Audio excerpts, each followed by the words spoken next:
I want you to imagine that you're a professional social engineer and you're tasked with breaking into a highly secure facility that controls billions of dollars of assets. This is a really important job because your client is depending on you to find vulnerabilities and weaknesses. How far is too far? What steps make it ethical or unethical when you're doing this kind of a job? It's important to really know those lines. That's the topic for today's episode of the Social Engineer Podcast, the Security Awareness Series. This is episode 321. I'm Chris Hadnagy, CEO and founder of Social Engineer LLC, the Innocent Lives Foundation, and the Institute for Social Engineering. And this podcast has been around since 2009. Now, I have a co-host with me for this episode, and normally she's behind the scenes doing our production of the podcast. But today she'll be joining me as a co-host because she was there with me on this job. Faith, it's great to have you on the podcast today. Thank you. I am happy to be here. I'm Faith Kent. I'm a human risk analyst and OSINT investigator with a background in cyber operations and critical infrastructure protection. I specialize in red teaming and digital forensics, as well as information warfare. So I work in offensive security and social engineering, helping organizations understand and defend against human-driven threats. Excellent. So if you're looking for any kind of social engineering services, then I suggest you go to social-engineer.com. We have a host of new services that we launched this year, as well as workshops, some tabletop exercises, a lot of different courses going on. There's really a lot there that can help your organization. And I know a lot of times people are wondering, how can I enhance my security awareness? Because you're seeing that these little CBT videos, they're really not working, are they? So if you wanted to really see how to change your security awareness program, head over to social-engineer.com. If you like the topic of social engineering, you can jump into our Slack channel. The link is down below. We invite you to be a part of our community there, as well as going over to innocentlivesfoundation.org and taking a look at our mission there. For 8 years now, we've been working with law enforcement around the globe to help geolocate people who traffic children and create child abuse material. We're a non-vigilante group, which means we don't go out and do undercover work, and 86% of those cases get kicked out. We actually do the work of using OSINT and other tools, and we geolocate these people and then turn them into appropriate law enforcement. Now, if you want to help us, you can donate by going to innocentlivesfoundation.org. If you're a parent or a caregiver, there's a lot of information on there that can help you speak to your kids about these topics. And if you like the music on the show, it's none other than Clutch. Everyone knows I'm a huge fan of Clutch, and Neil, the lead singer, helped me start ILF 8 years ago, so we're super fans of them and really appreciate them allowing us to use their music. Give us a thumbs up and a like for this episode. It helps us to spread the message to other places. And if you have any topic ideas for this episode, for this series, send them in through the YouTube notes. Any of the captions down there, we listen to those or respond to them, and it will help us plan future podcasts. As I mentioned in the intro, we're talking about ethical social engineering. So, Faith, let's just jump into it really quick, because you had your chance to have your first time breaking into a building, and that's legally or illegally. It was your first time doing it. So let's just go through it. What was your initial emotions at being tasked with this job? It was so exciting. It was terrifying, but exciting. It really pushes you to observe and to figure things out on the fly. You can prepare, and you should prepare to the extent of your ability, but eventually you do just have to say, okay, I've done my due diligence. It's time to go for it and move forward. But no matter how many plans you make, things are going to change on the fly. So you have to be prepared for that. Yeah, it's interesting because this particular job, the building was not owned by the client. So they were only on a couple particular floors of the building. And you can't get to those floors without an RFID card because the elevators are badged only to certain floors you can get to. And the staircases are all RFID badged for their floors. So even though you can get in the staircase, you can't get out of it. So we really had to rely on human kindness to get us up to those floors that we needed to go to, because otherwise, we didn't at the time, we weren't able to clone the badge until we can get inside and know that we're cloning the right employees. So you were the second person to go in our team. Let's talk about your pretext a little bit. So initially, my pretext was I was going to have the employee that we had sent up first open a staircase for me so I could come in and just blend in with the employees that were already in there. But we didn't end up needing to do that at all. While I was waiting in the staircase saying, okay, I'm out here, let me in, an employee came out into the staircase, and I had to pretend like I had been about to walk in the door myself and badge myself in. But the door closed and I didn't have a badge. And so I just turned and looked at them and kind of like gestured at the door. And so they turned around, pulled out their badge, swiped it, and let me right in. Any questions about who you are? Nope. What you were doing there? They didn't say a thing. They just badged the door and smiled. Yeah, so this is one thing that I find interesting and we want to talk about on this series, right? So it was only a little bit later. You said, hey, I can call the elevator and I can get you up. You were texting me. So I come out of the car and I get in, and you and I are both of our pretexts where we dressed very business-like them. So we blended in. That was our pretext. We just wanted to see if we can blend in as fellow employees. Since this is a very large organization and global organization, we knew from OSINT that they were used to having people from all over the globe kind of just show up. So we figured if we just show up, maybe they won't question us. You and I had a particular goal. There's a subset of computers at this location that were deemed to be super important. Like gaining access to those computers, you had access to data and information about the organization that was something that no one outside of the users of those computers should ever have access to. So our goal was to first see if we can blend in, and then second, see if we can gain access to one of those computers with no one questioning what we're doing. Okay, so now we got that set. You call the elevator, you get me up. It worked perfect. I exit and we act like we don't know each other. Let's really talk about this. We'll jump to the conclusion for a second, but how long did you and I spend in there unnoticed? Oh, 4.5 hours, just wandering, doing laps around the building, through all the various office spaces, loitering all over the place.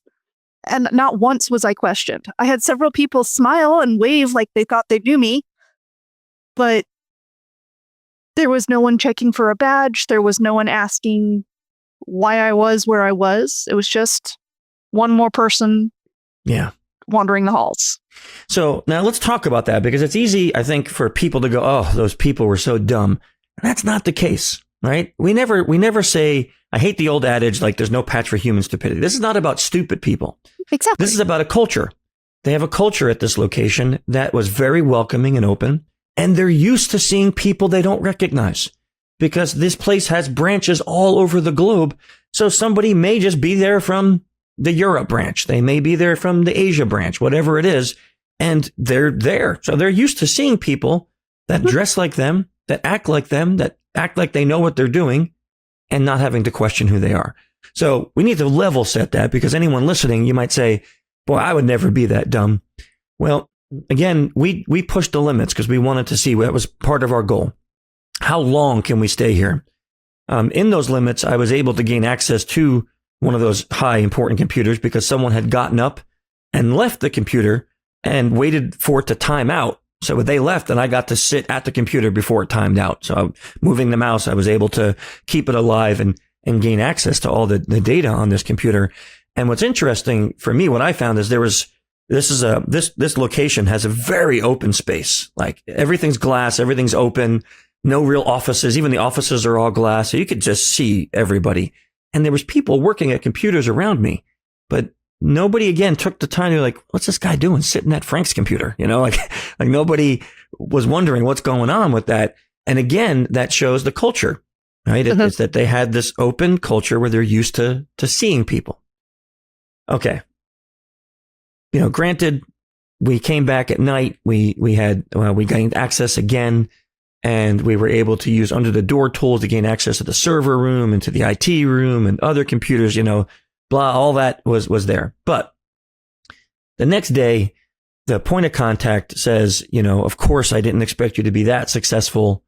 Can you go back and get caught? Like try, can you at least give us something to see what it takes for them to stop you? Okay. So we're like, let's do this. Let's come up with another pretext. So we were going to go in kind of separate at this time. And we knew how to get in because we had set up a mechanism where we can get back in at nighttime and daytime without being stopped. So let's talk about your pretext, because this is kind of an important topic when we talk about social engineering. So my pretext was really leaning into the fact that I have a disability. I am deaf. I use a cochlear implant. I was late deafened, so I learned English long before losing my hearing. I don't have much of an accent, just West Coast United States. That's about it. So I blend very well. But I also sign, and there are situations where it's easier for me to rely on visual communication, like writing notes. So I leaned into that for this engagement. I went into this secure office area. I looked around and I found a computer that someone had gotten up and walked off. Their office mate was just sitting at the desk next to them, or next to their desk. And I sat down at their desk and started, poking at the computer. I sat there for a full minute before anyone came back to say, "What are you doing here?" And when they did, I just gestured. I said, and I pulled out a notebook. And that threw them off. They were not expecting an unusual communication method. And so instead of going, "Why are you sitting at my computer looking at whatever's on my desktop?" They looked at my notebook. I wrote a question about, I'm looking for an employee, and they decided to help. So instead, they went into their directory, found an employee with a related name, gestured directions to me, and sent me on my way without stopping to ask who I was, without asking for any identification or why I had been going through someone's computer. Yeah. Now let's back up a second, because some people listening may not understand some of the things we just said. What is a cochlear implant? So a cochlear implant is a device kind of like a hearing aid, but different. It's surgically implanted into the cochlea. A series of electrodes is threaded into the cochlea. And then there is an external processor. In fact, I have an extra one here. There's an external processor with a battery, a little computer in top that has microphones, and it processes sound. And that comes up to a little antenna that just has a magnet in it, and it just sticks to the part that's surgically implanted. And that processes sound and provides it digitally directly to the auditory nerve. So it bypasses the ear completely. It's not a fix for hearing loss. It takes a lot of work to learn how to process those digital signals into something useful. And not everyone has the same level of success with it. Even with my success, I get about 80% under the best listening circumstances, and environment and things can play a lot into that. So it's like one big game of Mad Libs. So this is like a kind of a personal question. Is it because you went deaf later in life that it works for you and it's not a fix for maybe someone who was born with no hearing?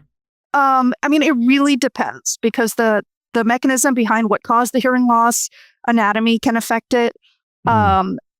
Prior exposure to language of any sort can affect it.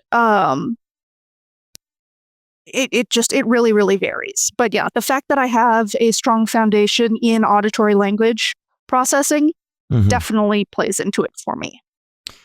Okay, so let's cut to the chase here, because I know there's somebody here listening that's a red teamer, right? And they're thinking, "Oh my gosh, that's such an amazing pretext." And I myself have faked injuries on my arms. I have a fake cast. I've had crutches that I've used. I have a female friend who's fake being pregnant with a fake baby bump. Is that the same as if I say, next time I go with you, I'm going to also fake like I'm deaf? No, definitely not. It is not ever ethical or appropriate to pretend to be part of a marginalized community. Yeah. So that can be race, it can be religion, it can be disability. Those are lines ethically you really don't want to be crossing. Yeah. But diversity is so important in the field of social engineering. Our differing backgrounds, our differing experiences, our racial differences, our physical differences are things that we can lean into to help diversify the experience for the people we're testing. Yeah, I think that's an important point because I know a disability or a marginalized community, like you said, is different than, let's say, we can't say being deaf is the same as being black or being Indian or something like that. But when we talked about this, that's what kind of went to my head. Like, I wouldn't make believe that I'm a different race than I am just to break into a building. Or I wouldn't make believe that I'm a different religion than I am just to break into a building. Especially because if I had to get into a conversation with someone about that, they're going to quickly realize that I'm faking, that I have no clue what I'm talking about. So despite the lack of knowledge, the fact that we're saying, hey, this is really unethical, how, like, I don't even know how to word this. I'm trying to think like I know my son, he spent a lot of time, Colin spent a lot of time with the deaf community. And they actually have a sense of pride in being part of that community. Very much so. When we realize that, like, and I wouldn't have known that if it wasn't for my son being part of that community, that faking it then is almost like insulting their community pride. Yes. Yes. Yeah. And the deaf community in particular has a long history of cultural oppression. And people don't think about disability of any kind having a culture. But because deafness impacts communication, the language is really closely, signed languages are really closely associated with culture, with community. And for a very long time, people were forbidden from learning to sign. It was not allowed to be taught in schools. They were forced to learn to speak. They would smack kids with rulers if they gestured with their hands. Oof. And so this level of linguistic oppression has really built a strong feeling of pride and cultural unity. And so it's not just a disability. Yeah. In fact, a lot of people who are culturally deaf don't believe that it is a disability at all. It's just a communication difference. Yeah. Faking that for an engagement would be entirely inappropriate.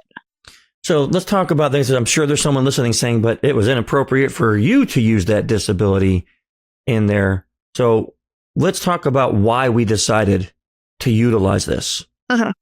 Right? Because there's an important lesson in this. Like, the same reason that for our company and our engagements, we always bring male and female social engineers, because it's an important point for the company to know, do they treat women different, either better or worse than they treat men, right? We've had companies that literally, standing next to one of my female coworkers, don't even look at them, let them right through security, and they're like ruffling me up, right? And we've had others that look at women and kind of can't believe that they're actually part of this job, right? So they treat them poorly. That's an important bias for the company to know, that if we were able to use that kind of a bias to break in, they need to know that, because the bad guys won't care about ethics.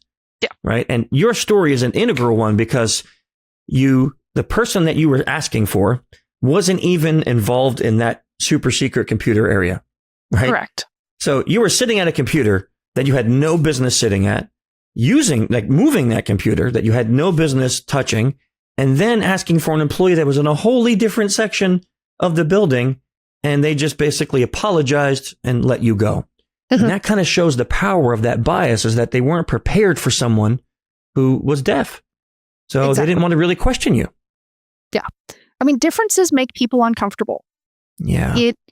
Acknowledging differences, challenges, particularly in the case of disability, makes people feel vulnerable. They don't have a lot of experience with it. Yeah. For me, signing, using a notebook to communicate, that's normal. Um, depending on the listening environment, if it's really loud, even with my cochlear implant, I can't hear. Yeah. Situations like an airport, lost cause. Totally lost cause. So for me, that is a normal way to communicate. For them, I may have been one of the only deaf people that they have ever encountered. Mm-hmm. And so that just sets the situation off on a different foot. Yeah. And figuring out how to process that interaction can send all of their other expectations out the window. Mm-hmm. Yeah, and I think that's an important point, right? Because anytime that the norm is not there, people have to figure out, how am I going to manage this, right? Like I remember once I used a fake cast, right? And I had it on my right arm, and the guy's like, "Oh, I need to see your badge." And I said, "Oh, it's in my pocket." And he's like, "Why is it in that pocket?" I'm like, "Oh, my wife put it in there, and I totally didn't even think about it." I'm like, "I can't, man. My arm's broke." Right? And he's like, "Well, I'm not going in your pocket." I'm like, "But I can't get it." And I'm acting like I'm struggling with my left hand and I can't get it in. And he just let me go because he was like, the discomfort of like, I'm not putting my hand in your pocket. Right. And the fact that I was hurt, and he wasn't going to be like, "Well, take that broken arm out and get the badge," And I had a viable excuse like, "Well, my wife helped me and she put it in that pocket, and I should have told her, kind of thing." And he let me in. So yeah, you're right. When there's a discomfort level that people are like, "This is odd, I don't know what to do with this," that really, I think, tests people's ability to critically think about how I'm going to handle this situation, which I think is an important learning point when it comes to red teams or social engineering jobs. What are some of the other key takeaways, do you think, that we found in or that at least you thought of in doing this work? I mean, even now in 2025, people with disabilities are constantly dealing with issues of accessibility. So I don't want the takeaway from this to be, don't offer accessibility. Mm-hmm. It's not what I'm going for.